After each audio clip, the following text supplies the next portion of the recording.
Good morning बच्चों। Good morning sir. Good morning sir. Morning sir. Morning. Morning sir. आप आपने class good के morning बच्चों को सर। और लोगों को बहुत ज्वाइन करने के लिए संपर्क करिए। ये 40 बच्चे तो सिर्फ एमए फाइनल के ही है यस हमारे, सर। और बीए थर्ड ईयर भी है। तो उन लोगों को दोनों बीए थर्ड ईयर में फाइनल में डालो, उनको क्या संपर्क करो, फोन करो, कहो ज्वाइन करें। और हम लोग जो है वो अभी बच्चे अभी 50 ही हुए हैं, तो 10 मिनट बाद सेशन शुरू करें, लेकिन कोई छोड़ के जाएगा नहीं। मैंने सूचना दे दिया है कि सेशन 11:10 में शुरू होगा।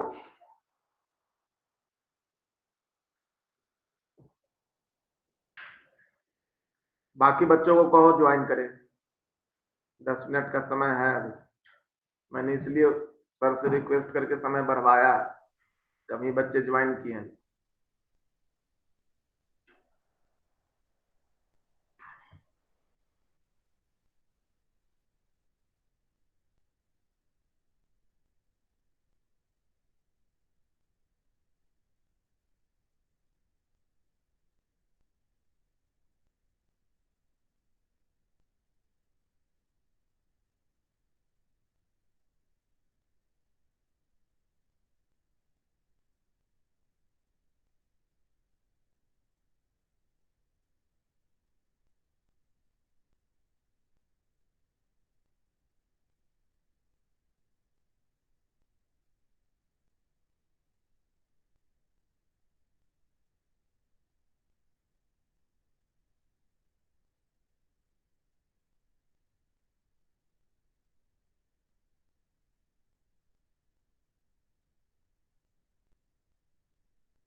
सर की आवाज़ क्यों नहीं आ रही है?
गरिमा त्रिपाठी ज्वाइन।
सिमरन सर आ गए हैं? Yes, sir. Pranam, sir. चलो शुरू करो। Okay, sir. Good morning to all of you.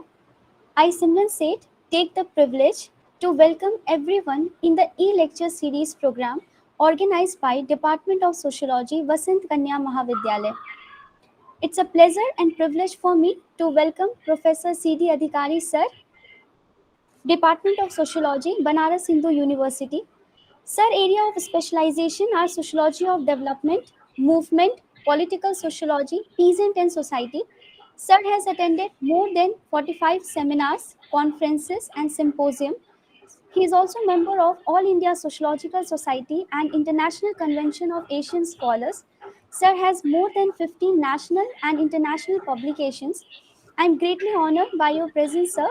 Now, without taking much time, I welcome you, sir, on behalf of Vasant Kanya Mahavidyalaya to deliver your lecture on topic rural stratification, caste and class nexus. Over to you, sir. Thank का you साथ very much. Thank you very much. Very good morning to all of you. Good morning. I'm. Good morning, sir. It's my pleasure to be part of this lecture. Very interesting to interact with so many dynamic people like you and led by a very competent and widely acknowledged scholar like uh, Dr. Rai. I will be. Am I audible to all of you? सबको Yes, सुनाई sir. दे रहा है? Yes, sir. Yes, sir. Very clearly. Yes, sir. Okay. As all of you know, that I'll be speaking on a topic like very controversial and highly explosive topic in contemporary time: caste, class in India, the nexus. This is the title of the lecture or something else?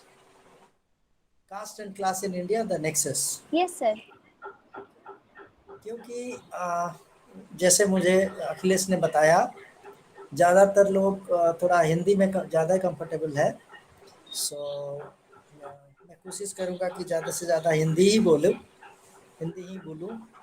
मेरे grammar थोड़ा गड़बड़ है हिंदी में, तो थी में थोड़ा दिक्कत हो सकता है. So please beer with me. Okay. I hope all of you are getting me. I'm able to reach all of you. Yes, sir. So primarily, studies of Indian society, they have always looked at Indian society as a caste society. इसके पीछे कुछ इतिहास भी जिम्मेदार है, colonial इतिहास. ठीक है ना? कॉलोनियल इतिहास यह है कि इंडिया के बारे में, भारतीय समाज के बारे में जितने सारे शोध हुए, early on it was started by British historian, ethnographers and sociologists. Okay. So inadvertently, बिना सोचे या मैं नहीं कहूँगा deliberately, inadvertently they brought in certain Western way of looking at Indian society. And later on, as we Indians are very good at copying Westerners, we also started copying on a mass scale वही सारे model to study Indian society. वो model क्या था? Basically वो model जो था, it was a very structural model. Structuralism आप सब थोड़ा बहुत परिचित होंगे. Everything has a structure. Structuralism says everything has a structure. सबका एक स्ट्रक्चर है. तो स्ट्रक्चर क्या है? स्ट्रक्चर वो चीज़ है when something is organized into different parts and these parts are interrelated to each other, then we say that thing, that phenomena has a structure, a pattern. Okay. So इस तरह की सोच से प्रभावित होके जितने सारे भारतीय समाज पे शोध हुआ, वो सारे शोध में ये ज़्यादातर पाया गया एक कार्डिनल ऑर्गेनाइजिंग प्रिंसिपल, एक ऐसा नियम या ऐसा सूत्र जिसके आधार पर हम भारतीय समाज का वर्णन कर सकें. उसी के सर्च में दे फाउंड आउट दैट ये एक चीज है कास्ट, जिसको आधार बना के हम भारतीय समाज के संरचना को सही मायने में समझ सकते हैं. Okay, now why I am saying this. So this is what is called caste model of studying Indian society. Caste models. Okay. Then Indian society came to be known increasingly as a caste society only, as if caste के अलावा यहाँ और कुछ नहीं है. Okay. As opposed to caste, there is another model, again also very structural, but class model. Class model of studying Indian society or any society for that matter. Okay. So class model of studying a society and caste model of studying a society में difference क्या है? Basically when we talk of class के बारे में, वर्ग के बारे में जब बात करते हैं तब हम प्रिज्यूम करते हैं, ये मान के चलते हैं class is a open category. Open category मतलब a particular class can be entered into or can be exited. एक वर्ग में हम आ सकते हैं, निकल भी सकते हैं. इसी को हम ओपन एंडेड कैटेगरी कहते हैं. ठीक है. इट इज अनफिक्स्ड, फिक्स नहीं है. मैं अपने वर्ग बदल सकता हूँ, एक वर्ग से दूसरे वर्ग में जा सकता हूँ, उच्च वर्ग से निम्न वर्ग में आ सकता हूँ, निम्न वर्ग से उच्च वर्ग में जा सकता हूँ. Unlike caste, class is not hereditary, not fixed by birth. मैं किसी वर्ग में पैदा नहीं होता हूँ, लेकिन किसी जात में पैदा होता हूँ. ठीक है ना. सो जिसमें पैदा हो गया, जन्म लिया, वो मेरे जाति हो गया. लेकिन जिस वर्ग में जन्म लिया वो मेरे वर्ग नहीं है.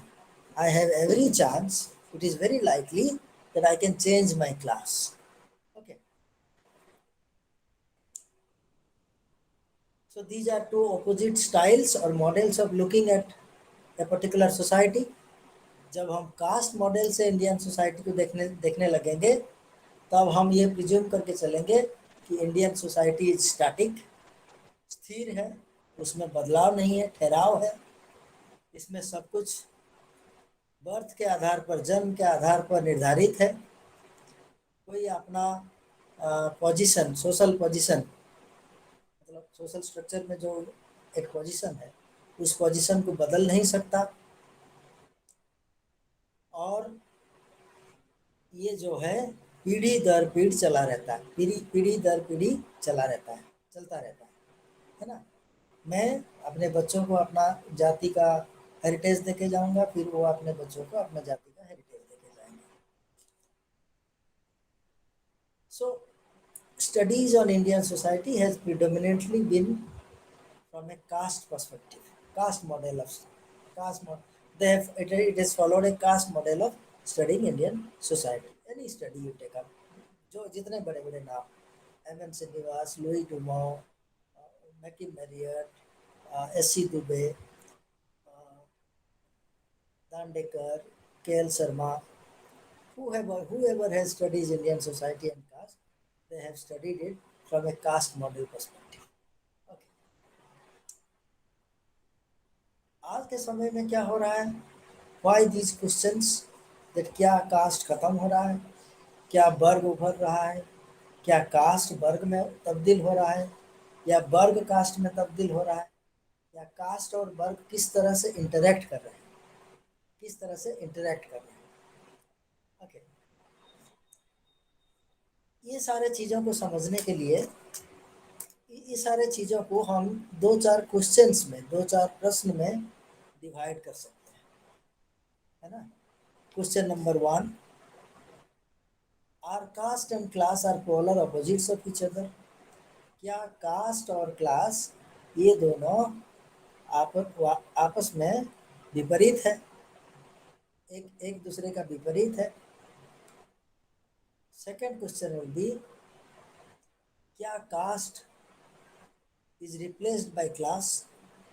क्या वर्ग जाति को धीरे धीरे खत्म कर रहा है, धीरे धीरे हम एक क्लास सोसाइटी में तब्दील होते जा रहे हैं.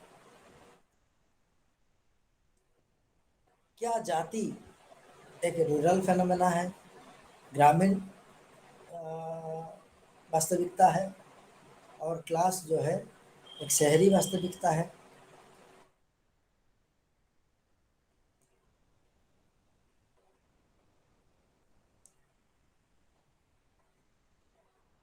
क्या जाति एक ascriptive category, as an ascriptive category is transforming into a caste as a achieved category?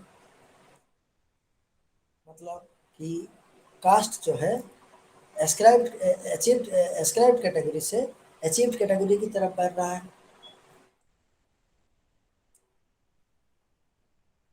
सो ये सारे सवालों का कोई सीधा जवाब नहीं है, कोई सीधा जवाब नहीं।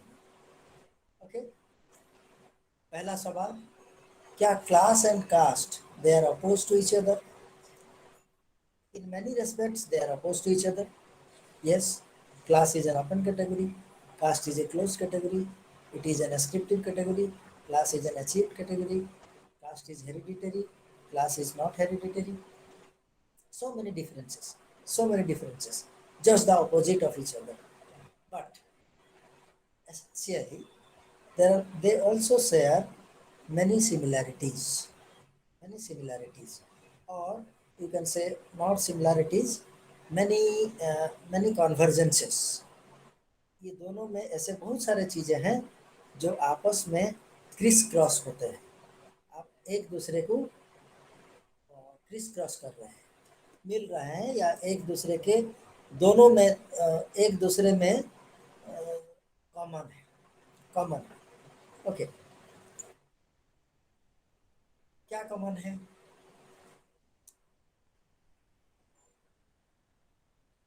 हाँ, और एक चीज है, अगर कॉमनलिटी को हमको जानना है तब पहले कास्ट एंड क्लास ये दोनों को दो अलग कैटेगरीज में बांटना पड़ेगा। पहला कैटेगरी है, आप दो शब्द सुने होंगे, normative category and structural category. अगर हम कास्ट को एक नॉर्मेटिव कैटेगरी के तरह देखेंगे, primarily A category of norms, rules and ideology, तब और क्लास को हम एक स्ट्रक्चरल कैटेगरी की तरह देखेंगे, primarily it is a category of position, particularly economic position, livelihood, and one's place in the production system, in the system of economic production.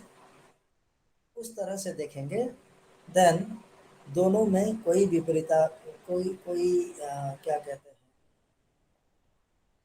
Opposition नहीं, दोनों में कोई अपोजिशन नहीं है, क्योंकि एक नॉर्मेटिव कैटेगरी एक स्ट्रक्चरल कैटेगरी के साथ को एग्जिस्ट कर सकता है, एक साथ चल सकता है। ओके, जो कि ज़्यादा मुनासिब लगता है आज के कंटेम्प्रेरी परिप्रेक्ष्य में, कंटेम्प्रेरी सिचुएशन में ज़्यादा मुनासिब लगता है, क्योंकि हम जैसे पहले बात किए, जो caste model view of Indian society, caste model view of Indian society में एक प्राइमरी गलती था कि कास्ट को इन लोगों ने एक स्ट्रक्चरल कैटेगरी के रूप में देखा, What is society? Society is a structure divided into many caste groups, and these caste groups are actually primarily different occupational groups. Okay, these occupational groups, they have their own prescribed occupations for their respective caste. ये सारे एक के बाद एक statement को आप जोड़ते जाइए, and these respective occupations of each of the castes is not in competition with each other but complementary to each other. Okay, फलाना जात का फलाना वृत्ति है, फलाना जात का फलाना वृत्ति है, और वृत्ति X और वृत्ति Y में कोई कंपटीशन नहीं है, ये अपना काम करेगा, ये अपना काम करेगा। जब दोनों अपना अपना काम करेंगे तब समाज आगे बढ़ता रहेगा। Do you find a kind of functionalist tone in this kind of conception of Indian society? I hope all of you can make sense of that. Okay. So सब कोई अपना अपना ऑक्यूपेशन है, स्ट्रक्चर में अपना पोजीशन फिक्स्ड है और अपना अपना काम कर रहे हैं ताकि समाज एज ए होल, समाज संपूर्ण समाज जो है वो आगे बढ़ रहा है. Okay. So caste model of Indian society or caste perspective studies on Indian society which are primarily from a caste perspective, they confused caste as a structural category with caste as a normative category.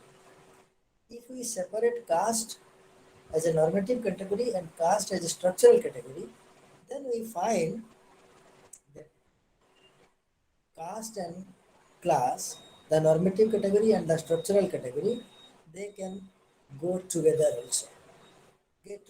Go together also. How do they go together? As all of us know, I believe that most of us have seen countryside, गांव गए हैं या गांव को belong करते हैं या गांव से ही बड़े होके आए हैं. ठीक है. So all of you can recall all those lived experiences of living in a village. Okay.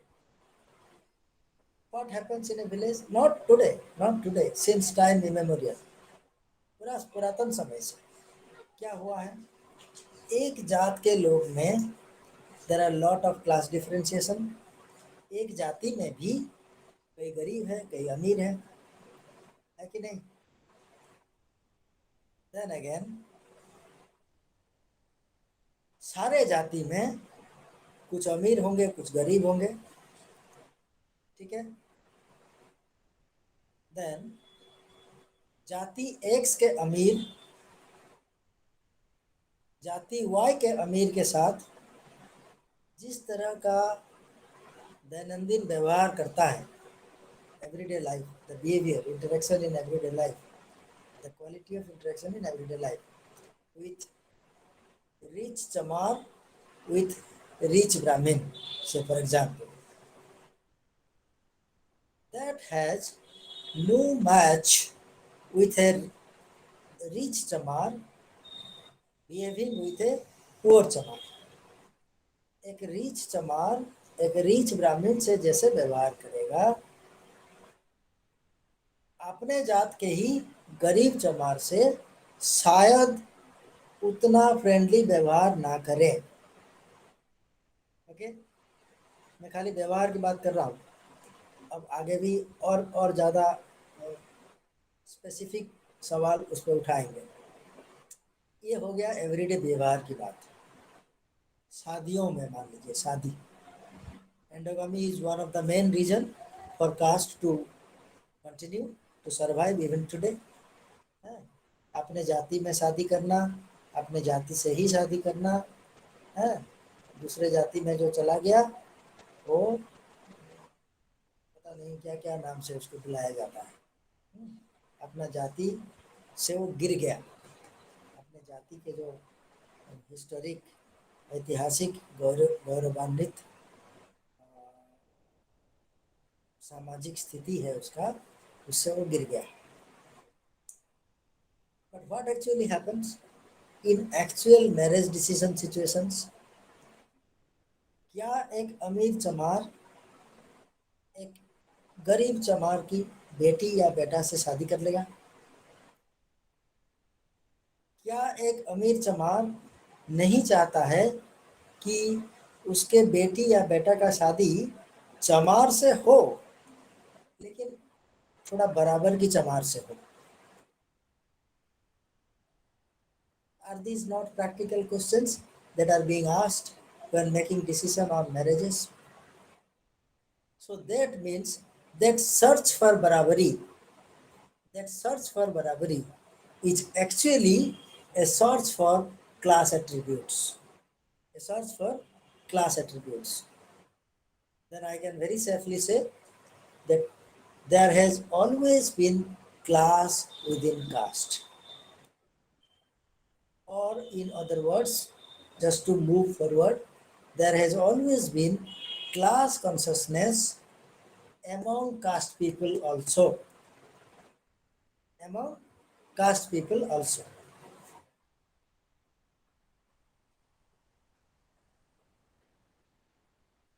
On the other hand, people belonging to a class, a particular class, say for example, uh, rich class. Okay, here we don't have any reference to the caste identities of people who belong to a rich class. There might be people from different caste groups who belong to one particular class.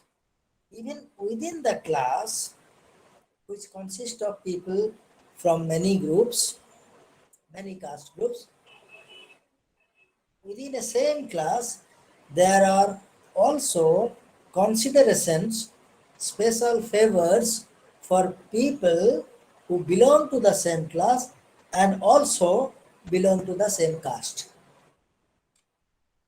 Are you getting my point? So, caste and class, instead of becoming opposites of each other, they have always been inherent in each other.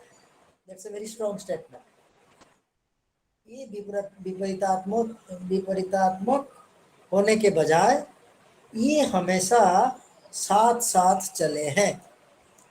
However, due to historical reasons, because of our colonial historical sociological writings, we have completely missed this aspect. We have either seen Indian society as a class society or wholly as a caste society. Okay, as a caste society, not class society, purely as a caste society.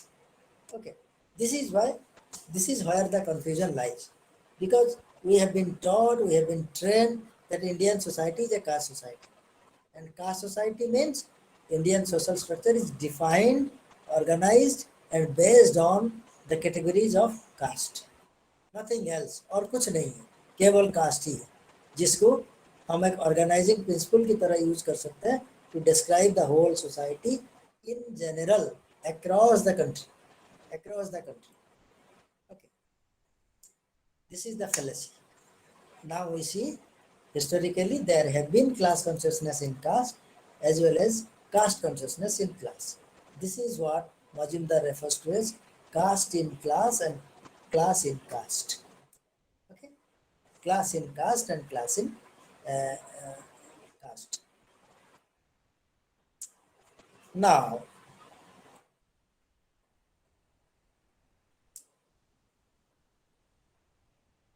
what are the next part of, then we should move to the next part. How caste and class both being present in Indian society, how they have interacted historically and how they are interacting now, and the difference in their interaction is caused by what? What are the factors which are responsible for the increasing interaction, जिसको हम nexus कर रहे हैं, increasing interaction between caste and class. First हमें ये दिमाग से निकाल देना है, हमारे इंडियन समाज, भारतीय समाज जो है, इसमें जाति है, वर्ग है नहीं. सच्चाई ये अब उभर के आ रहा है कि इसमें जब से जाति है तब से वर्ग भी है. ये एक हिस्टोरिकल फैलासी है कि भारतीय समाज को ऐसे वर्णन कर दिया गया कि ये केवल एक जाति समाज है, जो कि सच्चाई नहीं है. ठीक है,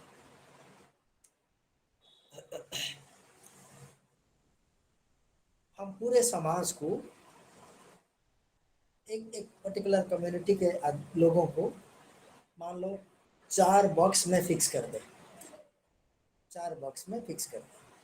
ओके, एक तरफ कास्ट और क्लास रखें, दूसरे तरफ हाई एंड लो रखें. Again, this is also suffering from structural fallacy, but still we will start with this.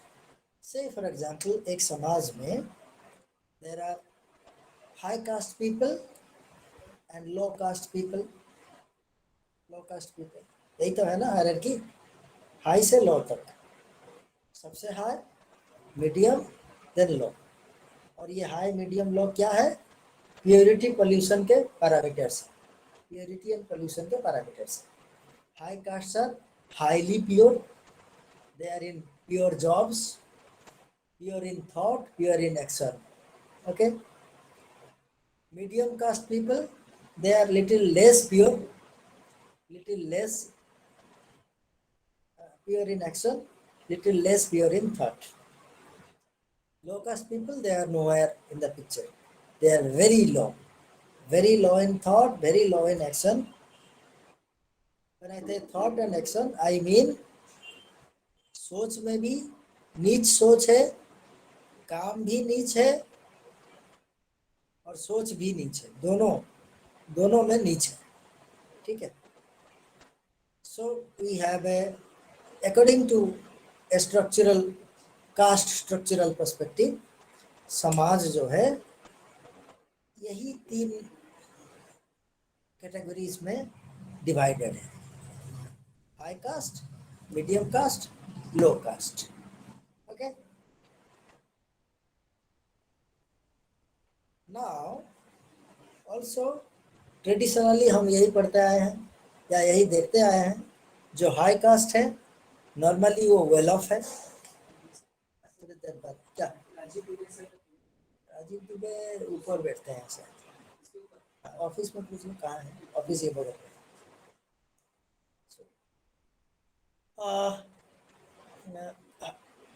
normally we find that high caste people are also high class people, है ना, जो उच्च जाति के हैं, परंपरागत रूप से वो ऑल्सो उच्च वर्ग के हैं। नॉर्मली जितने उच्च वर्ग वाले लोग पाए जाएंगे वो उच्च जाति के ही नॉर्मली होते हैं। मीडियम कास्ट को छोड़ ही दो, हम हाई और लो के दोनों को देखें, जो लो कास्ट के हैं वो नॉर्मली पाए जाते हैं कि जितने गरीब सरवारा है वो सारे लो कास्ट के हैं। वो सारे लो कास्ट के हैं क्योंकि उनका जो एक्शन है वो लो है, low in the sense very little valued. जो काम कर रहे हैं उसके वैल्यू, मटेरियल वैल्यू 0 या नेगेटिव में है।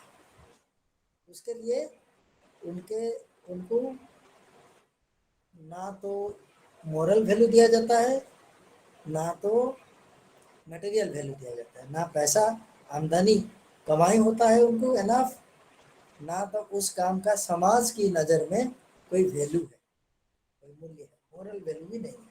ये मोरली डिग्रेडेड जॉब्स है, वेरी लो पेड जॉब्स है। जो हाई कास्ट के हैं very morally highly valued jobs वो कर रहे हैं, पूजा कर रहे हैं, दर्शन दे रहे हैं, रक्षा कर रहे हैं, समाज को मार्गदर्शन कर रहे हैं। उनके पास वो है, क्या कहते हैं उसको, knowledge, the ultimate source of power. Okay. So उनके पास नॉलेज है, मार्गदर्शन दे रहे हैं, वो बहुत ही नेक काम कर रहे हैं, उसको समाज भी बहुत सम्मान देता है उस काम को, और उससे कमाई भी, उनको मटेरियल रिटर्न जो है वो भी हाई है। सो परंपरागत रूप से में high cast high class, low cast low class है। ठीक है। अभी के समाज में समसामयिक समय में क्या हो रहा है, ये जो क्लीन स्ट्रक्चर है, क्लीन पोलैरिटीज है, क्लीन डिविजन्स है, ये बहुत हद तक to a very large extent टूट रहा है। टूट के किस तरह का structure, okay let's avoid structure, किस तरह का स्वरूप उभर के आ रहा है। एक ऐसा स्वरूप उभर के आ रहा है जिसमें हम देख रहे हैं कोई हाई कास्ट का है, पहले ये संभव नहीं था, हाई कास्ट मतलब हाई क्लास की ही होगा, लो कास्ट मतलब लो क्लास की ही होगा। ठीक है। लेकिन अभी ये संभव हो रहा है या दिखने में आ रहा है कि high caste low class, low caste high class, low caste high class. Okay, high caste में भी कई अमीर कई गरीब हैं, लो कास्ट में भी कई नवियो रिच, न्यूली रिच पैदा हो रहा है, न्यूली रिच पैदा हो रहा है। ठीक है,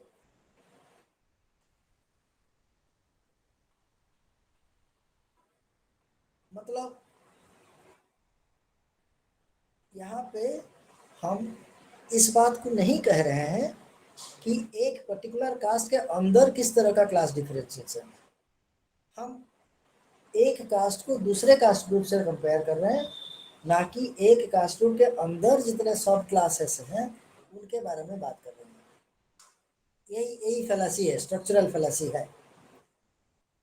अगर वो देखेंगे तो उसमें भी कई वेराइटीज नजर आएंगे, कई वेराइटीज नजर आएंगे। कल के high caste low class has become high cast high class, and कल के high cast high class has become high caste low class. उसका कास्ट तो सेम है, लेकिन उसमें भी क्या कहते हैं, मोबिलिटी है, मोबिलिटी है। कोई गरीब है तो अमीर हो रहा है, अमीर है तो गरीब हो रहा है। उसको उसकी बात आप छोड़ दें, हम between two different caste groups इसकी बात कर रहे हैं, कंपेयर कर रहे हैं एक कास्ट ग्रुप को दूसरे कास्ट ग्रुप से। एक कास्ट ग्रुप जो लो था कास्ट में और लो था क्लास में, और दूसरा कास्ट ग्रुप जो हाई था कास्ट में और हाई था क्लास में, आज लो कास्ट हाई क्लास हो गया है और आज हाई कास्ट लो क्लास हो गया है। ओके, इस तरह का परिवर्तन आ रहा है, विद द प्रिजम्पशन दैट ये केवल आज सडनली नहीं हो गया है। क्लास और कास्ट दोनों शुरू से ही समाज का इंटीग्रल पार्ट रहे हैं। Indian society is not exclusively and only a caste society, it is also a class society in the true sense of the term class. क्यों इसको क्लास सोसाइटी नहीं बताया गया पहले?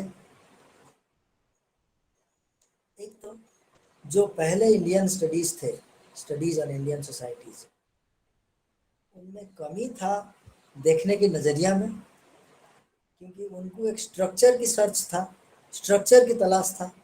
उस स्ट्रक्चर की तलाश में उन लोगों को ये कन्वीनियंट लगा कि हम कास्ट को एक स्ट्रक्चर की बेसिस बनाएंगे तो हमको सारे चीज क्लियरली समझ में आएगा, है ना। और दूसरा,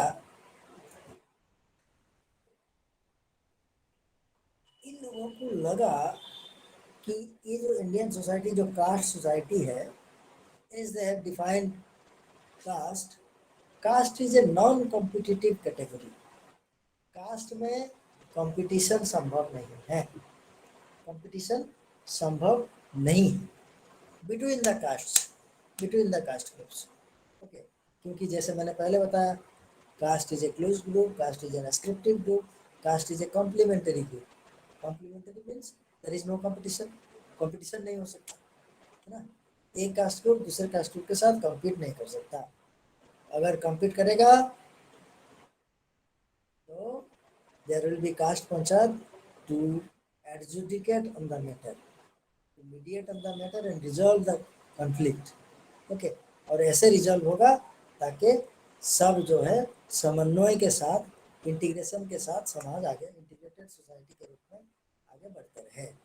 ओके, जैसे आप लोगों ने आप लोग जानते होंगे कास्ट पंचायत, हर कास्ट का एक कास्ट पंचायत है।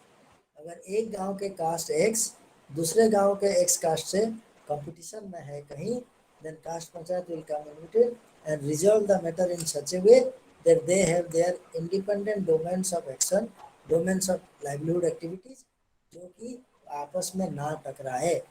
तो कास्ट हमेशा टकराव अवॉइड किया है, कंपटीशन अवॉइड किया है।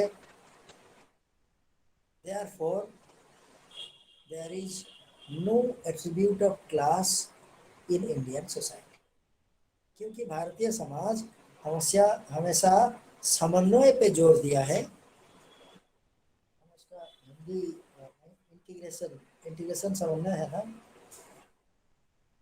समन्वय पे जोर दिया है और हमेशा कंपोजिट सोसाइटी, सबको एक साथ कैसे रखेंगे।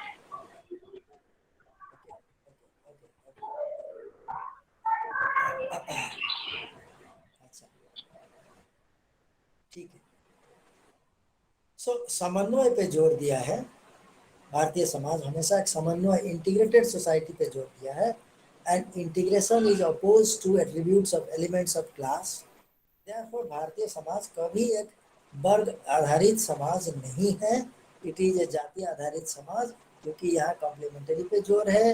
अपना फिक्स्ड ऑक्यूपेशन को बचाए रखना, उसके प्रति लॉयल रहना, इस पे जोर है। और पीढ़ी दर पीढ़ी यही चलता रहे, इस पे जोर है। स्टैटिक सोसाइटी, स्टेटस को मेंटेन करना, इस पे जोर है। ठीक है, ये जो जोर सारे हैं इसको हम एक नॉर्म की तरह देखेंगे। If we see this as a norm not as a structure, तब हमको समझ में आएगा कि भाई ठीक है, ये कास्ट जो है ये एक नॉर्मेटिव लिमिटेशन है on people who actually are living on this earth. उनको एक नियम के तहत बांधा गया है। कास्ट को एक नियम के अलावा और कुछ नहीं समझेंगे, तब हम देखेंगे कि कास्ट और क्लास दोनों साथ में हमेशा चलते आए हैं। कंपटीशन ठीक है, इंटीग्रेशन हमेशा जोर दिया है। इंटीग्रेशन की जरूरत क्या है? क्योंकि इंटीग्रेशन की जरूरत है क्योंकि there have always been intracaste competition across history. ऐतिहासिक समय से कास्ट के बीच कंपटीशन रहा है। Within a particular caste different caste people के बीच कंपटीशन रहा है। So it is not that India and Indian society और Indian social ideology is opposed to any kind of free competition। हमेशा फ्री कंपटीशन होता है। However, ये हमारे नजरिया में कमी है उस कंपटीशन को देख पाने का। ओके, मैंने कहा हाई क्लास हाई कास्ट था, लो कास्ट लो क्लास था। अब हाई क्लास लो क्लास हो रहा है, लो कास्ट हो रहा है, high class low caste and high low class high caste हो रहा है। ये सब आज क्यों इसकी चर्चा हो रही है? सवाल ये है, पहले भी चर्चा हो सकता था, अभी ये रिसेंट चर्चाएं हैं, पोस्ट इंडिपेंडेंट चर्चाएं हैं। ठीक है ना, ये जो कास्ट सोसाइटी वाली बात ये प्री इंडिपेंडेंट समय से लेकर से 50-60 तक चलता आया। 50-60 तक यही माना गया कि जब तक एस सी दुबे श्रीनिवास वगैरह लिख रहे थे, ये माना गया कि भारतीय समाज जो है एक जाति समाज है और जाति के अलावा यहाँ कुछ नहीं। ठीक है, लेकिन धीरे धीरे जैसे जैसे नई डेवलपमेंट्स, नई चीज़ें उभर के आए, तब धीरे धीरे सवाल उठने लगा, हमारे समाज में क्लास पहले नहीं था क्या? आज क्लास बढ़ रहा है, कास्ट घट रहा है क्या? क्लास कास्ट को रिप्लेस कर रहा है या कास्ट एंड क्लास मिलके एक नई फेनोमेना, एक नई सामाजिक वास्तविकता को जन्म दे रहे हैं? ठीक है ना, ये सारे सवाल इसीलिए उठ रहा है। इसके कई प्रमुख कारण हैं। एक कारण, India adopted a democratic model of politics, democracy। ठीक है, in the domain of politics, राजनीति के क्षेत्र में हमने प्रजातंत्र को अपनाया और कॉन्स्टिट्यूशनल सेफगार्ड्स दिए लोगों को जाति के खिलाफ। State as an entity does not recognize any caste and it is bound by duty not to practice discrimination on the basis of caste, creed and religion। ये जो संवैधानिक घटना है, संविधान का स्थापित होना, प्रजातंत्र को अपनाना और सारे जाति को ना मानना, नकारना है, जाति को नकारना और सारे लोग सिटीजन्स को, सारे नागरिक को समान अधिकार देना, समान ट्रीटमेंट देना,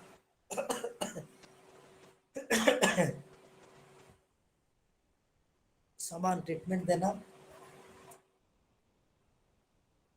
ये शुरू हुआ 50s में, लेकिन इसके असर धीरे धीरे 70s 80s तक दिखने लगा। क्या असर हुआ? धीरे धीरे जाति में भी not as a structural category but as a normative category, हम जाति को जितना प्राथमिकता दे रहे थे उसमें धीरे धीरे कमी आया। धीरे धीरे इंटरकास्ट मैरिजेस बढ़ा। धीरे धीरे a larger section of society they got exposure to modern education, particularly English education or education in science. Science हमेशा रूढ़िवादिता, अंधविश्वास या समटाइम्स धार्मिकता के खिलाफ रहता है।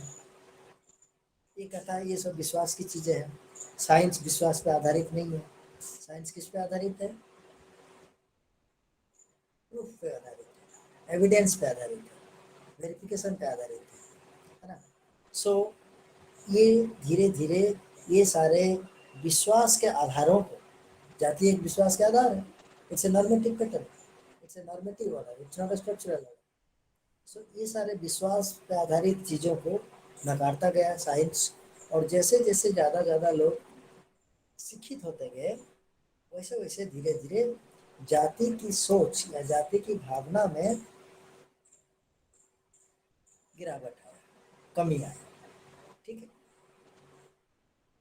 ना। उसके बाद क्या हुआ? हम डेमोक्रेसी, प्रजातंत्र अपनाए, और प्रजातंत्र में समाज के सारे वर्गों को समान भागीदारी बनाने के लिए रिजर्वेशन अपनाए। Reservation, political representation, reservation, education.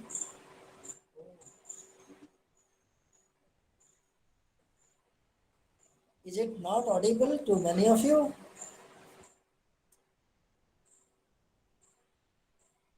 Let me sir आपकी वॉइस आ रही है बट बहुत स्लो है, तो आपके वॉइस को लिसन नहीं कर पा रहे हैं अच्छे से। सर वॉइस क्लियर है सर। क्लियर है? लो है? Yes sir. और थोड़ा चिल्लाना पड़ेगा।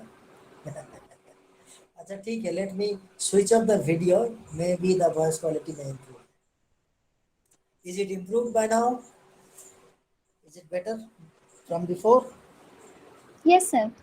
Okay. So are you enjoying? All of you enjoying or getting bored? Yes sir, thank you sir। मैं कुछ ज्यादा नहीं बोल रहा हूँ ना?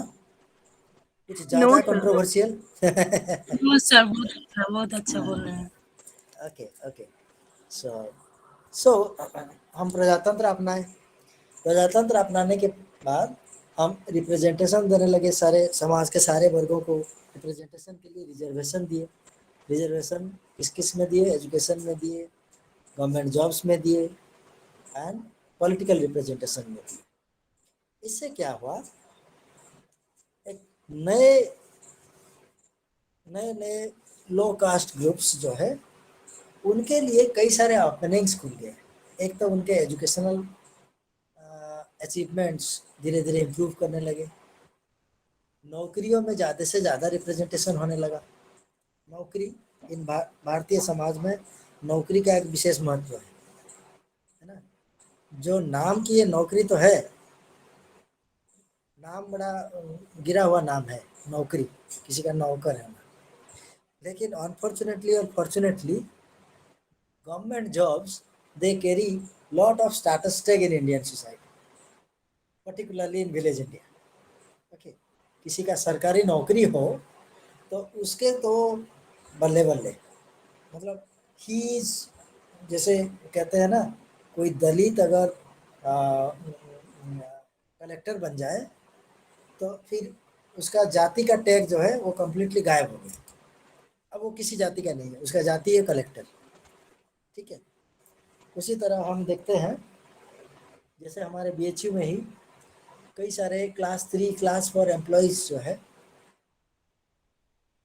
उनके गांव में उनका इतना इज्जत है, शायद बीएचयू के अंदर वाइस चांसलर को इतना इज्जत दिया जाता होगा।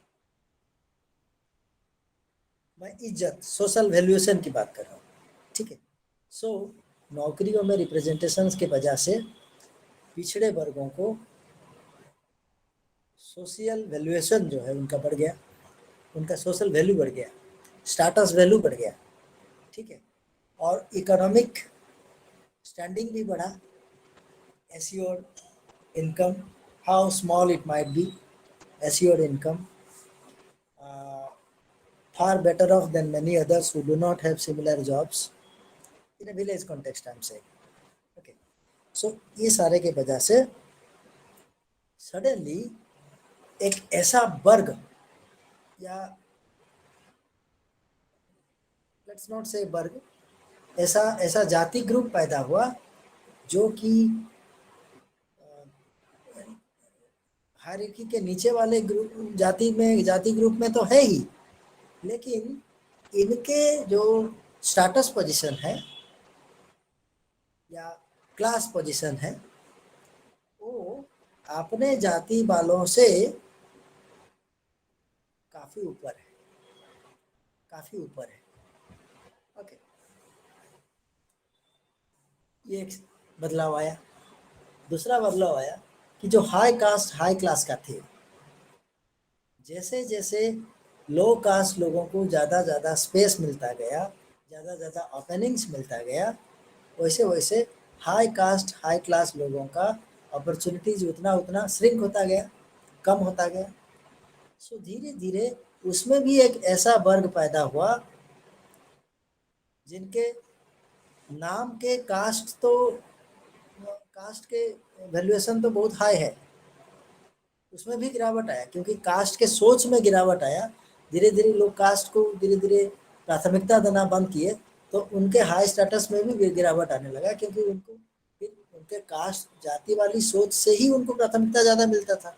जब जाति वाली सोच ही धीरे धीरे खत्म हुआ तो हाई कास्ट लोगों का स्टेटस वैल्यूएशन में भी कमी आया, और ऊपर से उनको इकोनॉमिक अपॉर्चुनिटी से भी हाथ गंवाना पड़ा।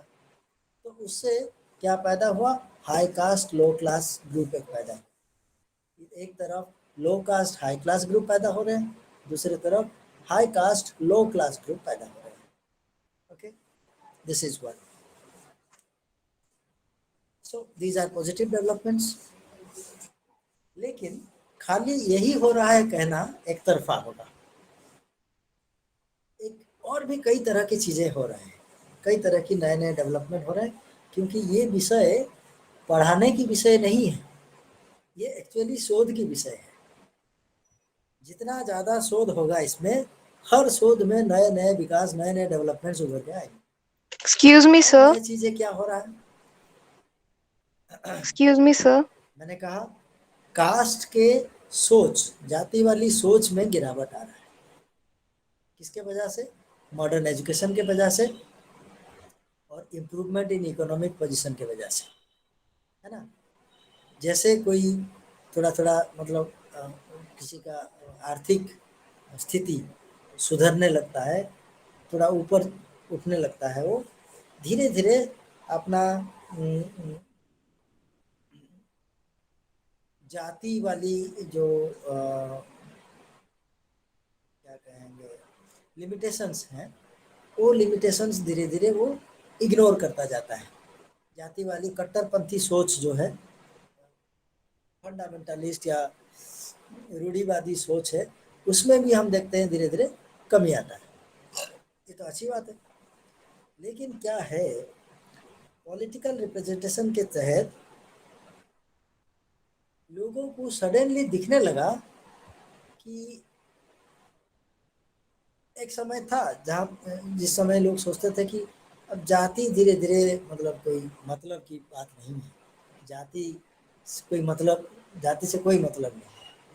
लेकिन अब ये जो डेमोक्रेटिक पॉलिटिक्स है, रिजर्वेशन पॉलिटिक्स है, उससे एक चीज ये उभर गया, suddenly your identity becomes very important, not your cast but identity.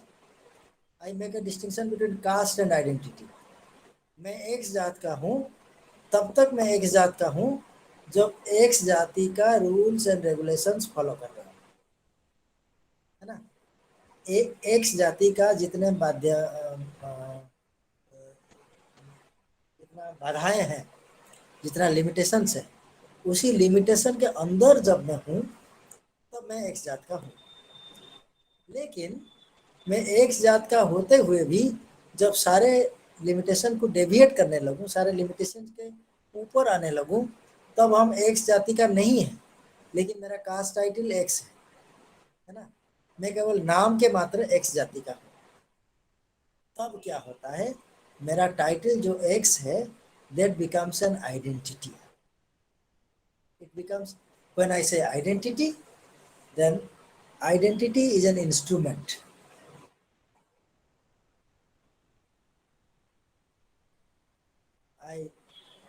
Can you repeat the question?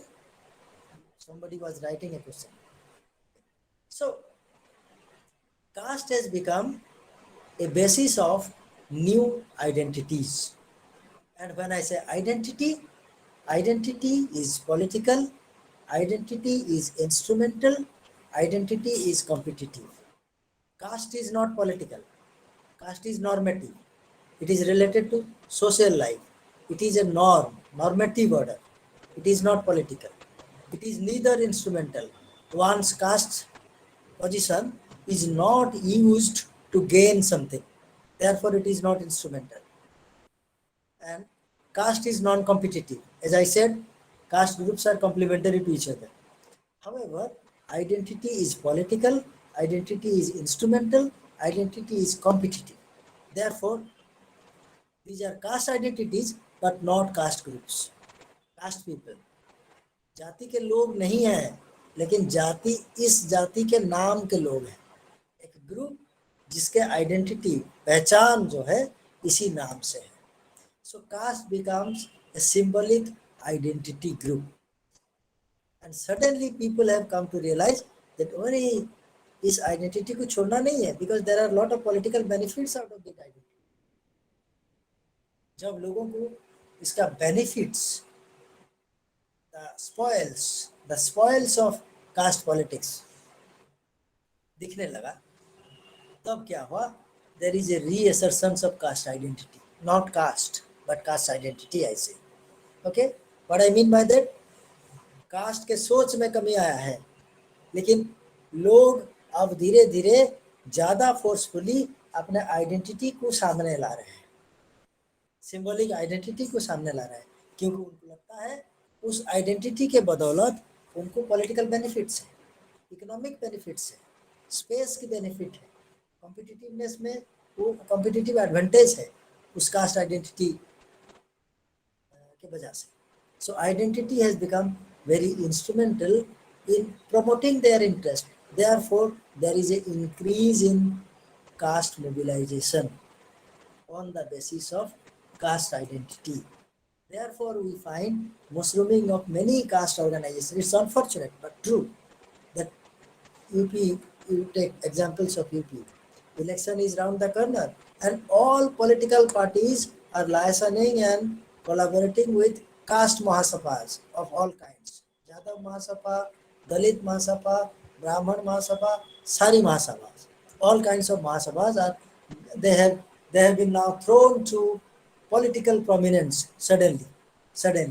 Ideally, in an ideal situation, these Mahasabhas are to be banned. They should be discouraged because they promote casteism. They promote caste retrieval. But instead of being discouraged, banned, they are being actively promoted by parties in power as well as parties in opposition as well as the media, and common man is a silent spectator. Yes, Akhilesh, are you saying something? Akhilesh, can you unmute? हाँ sir. Are you saying something? नहीं sir, कुछ कह रहे हो क्या? बच्चे लिख रहे हैं, क्वेश्चन पूछ रहे थे, मैंने उन्हें कहा कि लास्ट में आपका क्वेश्चन लेंगे. अच्छा, ओके ओके। आप कंटिन्यू करिए। हाँ, there is a kind of caste assertion, huge mass scale caste mobilization. That is what Rajni Kothari writes about in Religion and Politics in India. Caste and politics in India. How caste has come to be used as an instrument of political manipulation, political advantage. So suddenly, अगर मैं एक जाति का हूँ और फलाना political parties, they need people from X jatis. As long as I remain strong as one unit, I'll be at a competitive advantage. It's very natural logic. It's a human rational thinking. Never say those casteist people or caste organizations are irrational organizations. They are very rational organizations. Rational means there is a calculation between means and end. वो जानते हैं जब तक वो इकट्ठा जब तक जाति एकता बना रहेगा, जाति ज्यादा से ज्यादा प्राथमिकता मिलेगा, लेट्स नॉट से जाति आइडेंटिटी, जाति पहचान प्राथमिकता दिया जाएगा और जाति पहचान में एकता बना रहेगा, तब तक हम पॉलिटिकल टर्म्स डिक्टेट कर सकते हैं, पॉलिटिकल पार्टीज को अपने घुटने में ला सकते हैं. We can gain power, we can get representation, we can bargain many concessions from parties in power, the government in power. So that gives a kind of impression that suddenly caste identities has become very beneficial.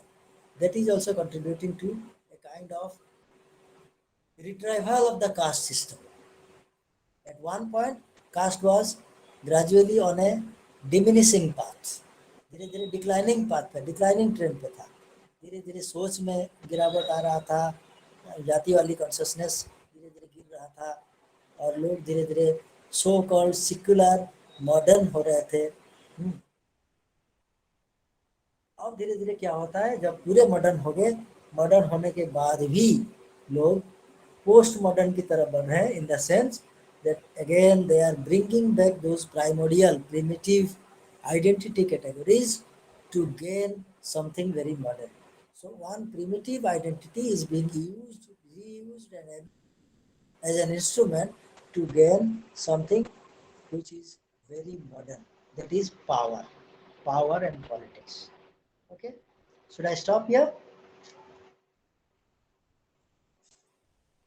Questions please.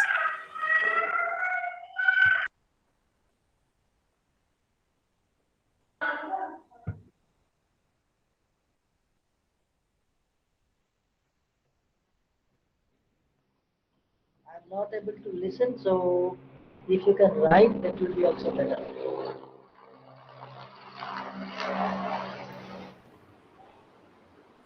Thank you so much, sir. Participants, if you have any question, you can ask, sir.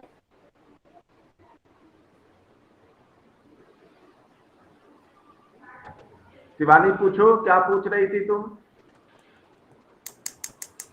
This difference in reservations among castes in various fields.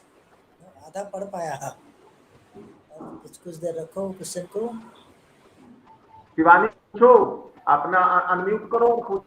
Hello, sir. Yes. Hello. Yes. Please continue. Good evening, sir. ठीक है. Good afternoon.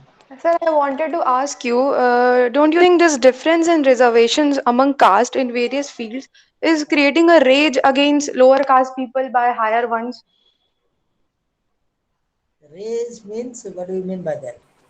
A kind of negativity amongst them. Okay. Do you presume that higher caste people and lower caste people were always in love with each other in historical times?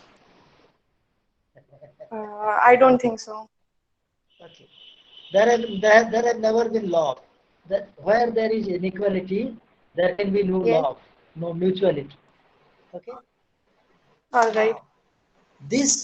So if there is no love, if there is no mutuality, then there must be hostility, and this hostility is either latent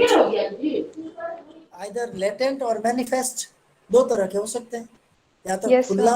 खुल्लम खुल्ला hostility हो, या तो दबा हुआ छपा हुआ hostility हो. This latent, the hostility has been existing since time immemorial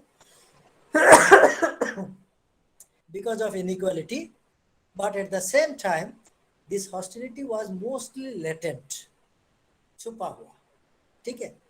Because of the availability of modern opportunity, one such example being reservation, these latent hostilities are coming to the fore. Say, if there is caste hostility, the upper Yes, caste sir. people find a new target, To the blame lower on caste. another one. Yes, the lower caste, who are seen to be taking away their opportunities, their legitimate opportunities.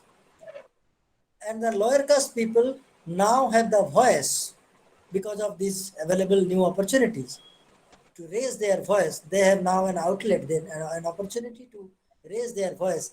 अरे Yes, these sir. people have exploited us since time immemorial. ऐतिहासिक समय से ये हमको हमेशा They plung out the historical belief in them yes. mostly. So what is history after all? Don't think history is fact. History is Yes. also constructed. History is also constructed. Yes, History can be exactly. constructed and reconstructed. So everybody comes out with their own historical narrative, constructed historical narrative to Yes, sir. advance their own cause. That is the position I am taking. All right. Thank you, sir. Okay. Any more question?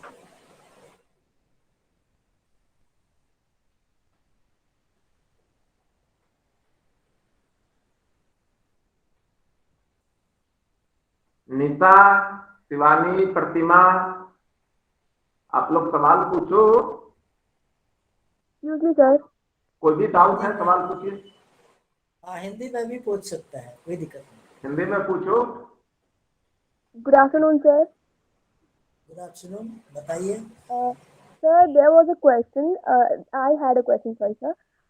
The soil grows cast and the machine makes classes. How can we say this? The question is, the soil grows cast and the machine makes classes. Machine max Classes. अच्छा. मतलब, yes sir. What is the question? Yes sir. How can we say this? That कि soil जो है मतलब classes जो है वो machines बना रही हैं और cast जो है वो soil के through बढ़ रहा है या grow हो रहा है. हम ऐसा सर कैसे एक कर स्टेटमेंट है कुछ लोगों का कि जो खेती है उसका कहने का मतलब एग्रीकल्चर खेती, जब खेती डोमिनेंट था जो है तो कास्ट बेस्ड सोसाइटी था. जब इंडस्ट्रियलाइजेशन हुआ, मशीनें बढ़ी जो है, नया अपॉर्चुनिटी मिला तो क्लासेस डेवलप होने लगे. ये बात. Oh, अच्छा. I think you missed the whole point that I was trying to make for last 1 hour. 1 घंटे से मैं जो पॉइंट को बार बार दोहरा रहा था. I think you miss the point. ये एक मिसकंसेप्शन है कि caste is rural and class is urban. ये कंप्लीटली एक मिसकंसेप्शन है. तुम्हारे स्टेटमेंट का मतलब यही है ना, खेती जाति पैदा करता था और मशीन क्लास पैदा कर रहा है. हाँ. मतलब class is industrial urban and caste is rural hinterland, which is not true. Class has always existed in the hinterland also, and caste has always also existed in the urban industrial areas also. If you see most of the caste organizations, they are today, if you see all Mahasabhas, are they located in hinterland? Are they located in the villages? They have post offices in one of the most high profile areas in the city corners. They have very costly, expensive SUVs to move around. Are they rural people? Are they farmers? Are they peasants? It is not true that caste is rural and class is urban. Caste and class both have ever existed in urban as well as rural areas. That is the point I was trying to very emphatically make.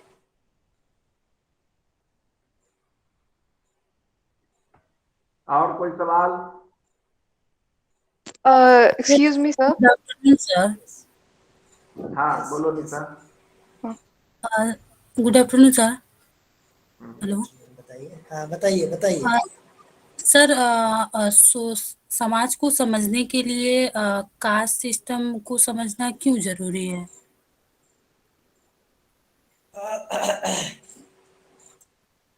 ये एक historical फैलासी है, इसलिए है कि भाई हम लोग पहले नहीं है जो भारतीय समाज पे शोध किए या भारतीय समाज के बारे में लिखे।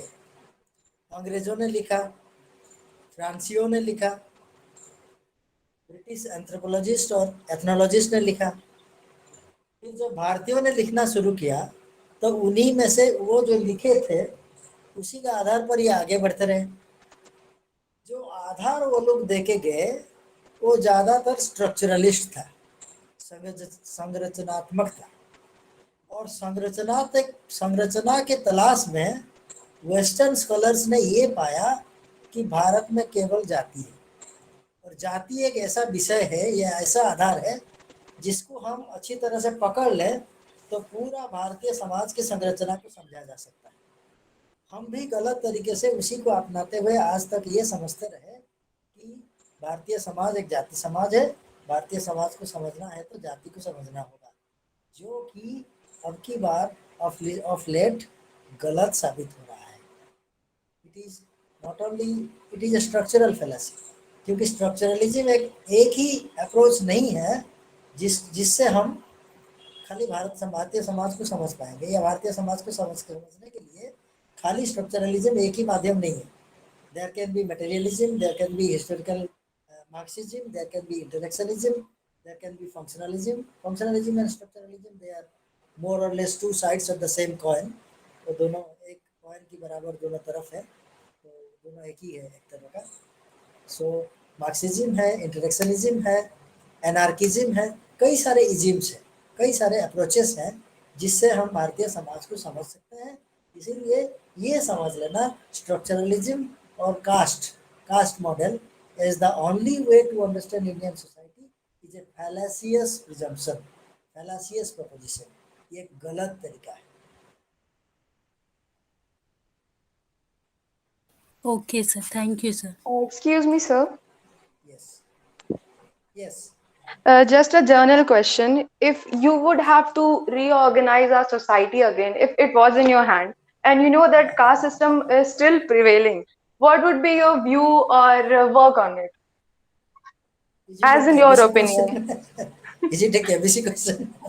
No, I'm just letting to get your opinion here. Okay. If I have to reorganize the society, Yes. which is very casteist,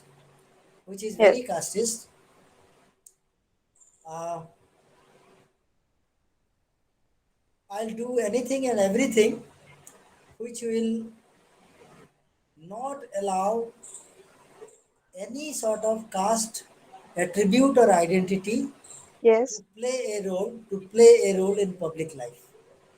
Oh, that's very nice of you. Very kind words. Yes. Any more question? Thank you, sir. So Akhilesh, I hand over to you. हाँ sir, और किसी को कुछ पूछना है बच्चों कि हम लोग अब कंक्लूड करें?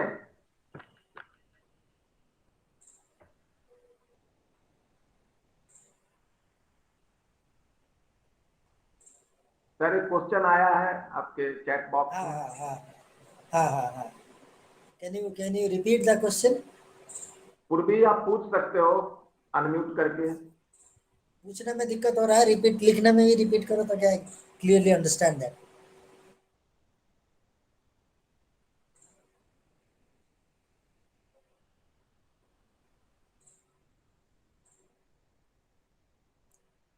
Explain the members of that caste also, but no one raised any voice against it.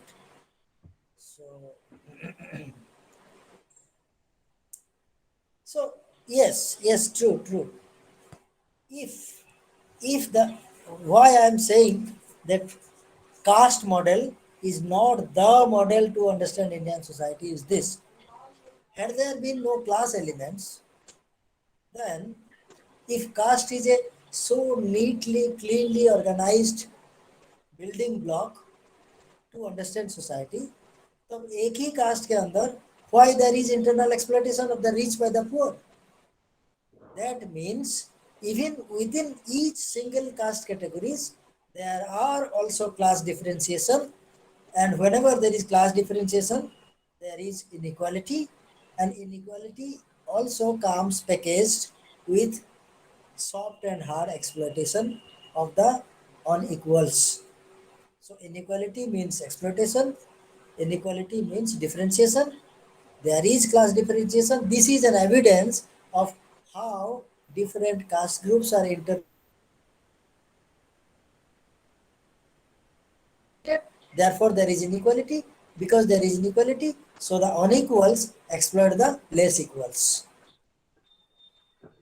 Sir, जो पूर्वी ने जो सवाल पूछा था, तो उससे संबंधित जो ये जो कंसेप्शन जो एम.एन. श्रीनिवास ने जो डोमिनेंट कास्ट की जो बात की जो है, तो बाद में जो रिसर्चेज हुए कास्ट पर, तो ये कहा गया कि जरूरी नहीं है कि कास्ट ही डोमिनेंट हो सकता है कोई इंडिविजुअल डोमिनेंट हो, कोई फैमिली डोमिनेंट हो। तो ये पार्टिकुलर क्वेश्चन इंडिविजुअल डोमिनेंस को दिखाता है कि कैसे एक आदमी जो है किसी पार्टिकुलर जाति का है, वो डोमिनेंट है और वो अपने ही कास्ट के दूसरे लोगों को एक्सप्लॉइट कर रहा है। जरूरी नहीं कि सिर्फ दूसरे जाति को कर रहा है, वो अपने कास्ट के भी लोगों, करीब लोगों को करता है जो उसके अधीन है। यस देखो, caste is a corporate category, class is an individual category. So dominant caste जो था कॉन्सेप्ट, वो कास्ट को एक कॉर्पोरेट कैटेगरी, एक कलेक्टिव कैटेगरी के रूप में ले रहा था। एक कास्ट के अंदर क्या हो रहा है, they were completely blind to that, completely silent about that. वो कह रहा था समाज में कई कास्ट है, एक कास्ट दूसरे कास्टों पे, दूसरे जातियों पे डोमिनेट कर रहा है। सो जो डोमिनेट कर रहा है दो जाति, उस जाति के अंदर भी क्या हो रहा है उसके बारे में dominant caste concept is very silent about it. However, as a critique of dominant caste, the concept of dominant caste, people started saying even within the dominant caste, it is not necessary that the whole caste will be dominant. There might be some people, कुछ ही लोग होंगे उस cast के जो dominate होंगे, बाकी उसी जाति के और दूसरे लोग वो भी इक्वली डोमिनेटेड होंगे by the dominant people. So when we speak this, we are hinting at some class characteristics. जब कुछ ही लोग डोमिनेंट हैं इसका मतलब है उन लोगों का क्लास उसी कास्ट में अलग है, ऊपर है, इसीलिए उनके नीचे वाले क्लास का वो डोमिनेट कर पा रहा है, एक्सप्लॉइट कर पा रहा है। और कोई सवाल बच्चा?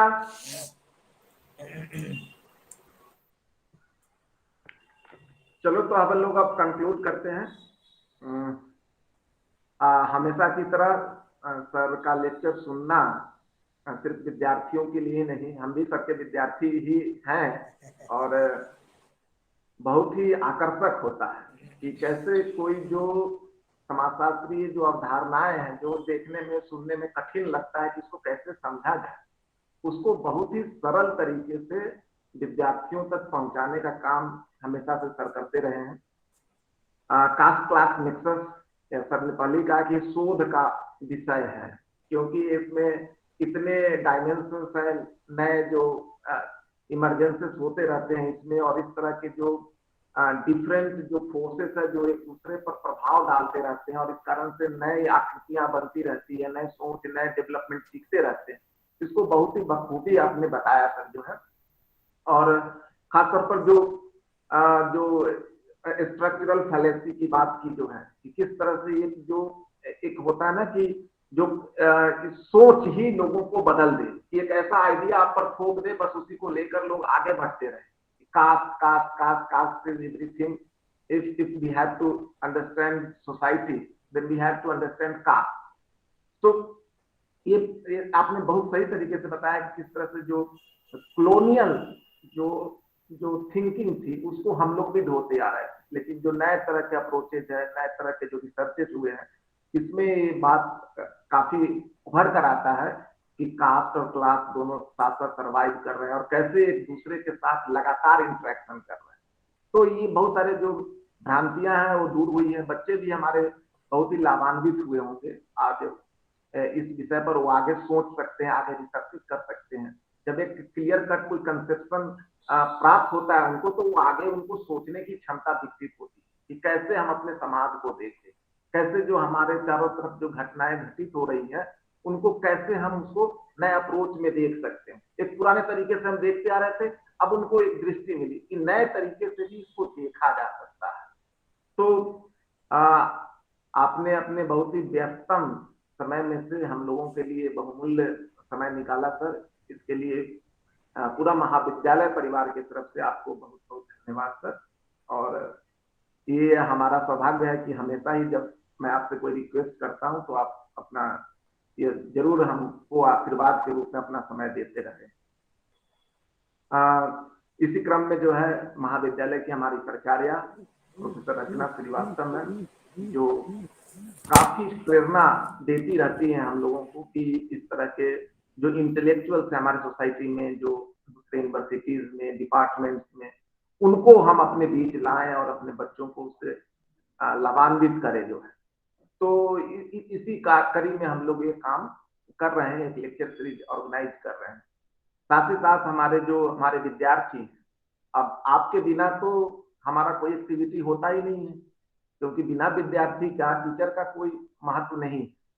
तो यू आर मोस्ट इम्पोर्टेंट, और इसलिए आप सभी को भी बहुत बहुत धन्यवाद जो आप सभी लोग आए, इस सेशन को अटेंड किया, बहुत ध्यान से धैर्य बनाकर इसको सुना, और मुझे आशा ही नहीं पूर्ण विश्वास है कि आप सब बहुत ही लाभान्वित हुए होंगे, और आगे भी इस तरह के ज्ञानवर्धक सेशन हम आपके लिए आयोजित करते रहेंगे। और बाकी जो भी टेक्निकल स्टाफ है जो प्रत्यक्षता या अप्रत्यक्षता हमारे सेशन से, हमारे कार्यक्रम से जुड़े रहे हैं, उन सभी को भी बहुत बहुत धन्यवाद। बहुत बहुत धन्यवाद sir. Thank you Achilles, thank you students for bearing with me, listening me, and हमको इतने देर सहे उसके लिए धन्यवाद। आई होप मैंने कुछ ऐसा कह पाया जिससे आपको कुछ लाभ मिला होगा। फर्दर अगर किसी को कुछ और बात करना है कभी भी आइए डिपार्टमेंट और अखिलेश से संपर्क करिए, तो निश्चित रूप से संपर्क होगा और बातचीत भी आगे बढ़ेगा। Thank you very much. Okay sir, धन्यवाद।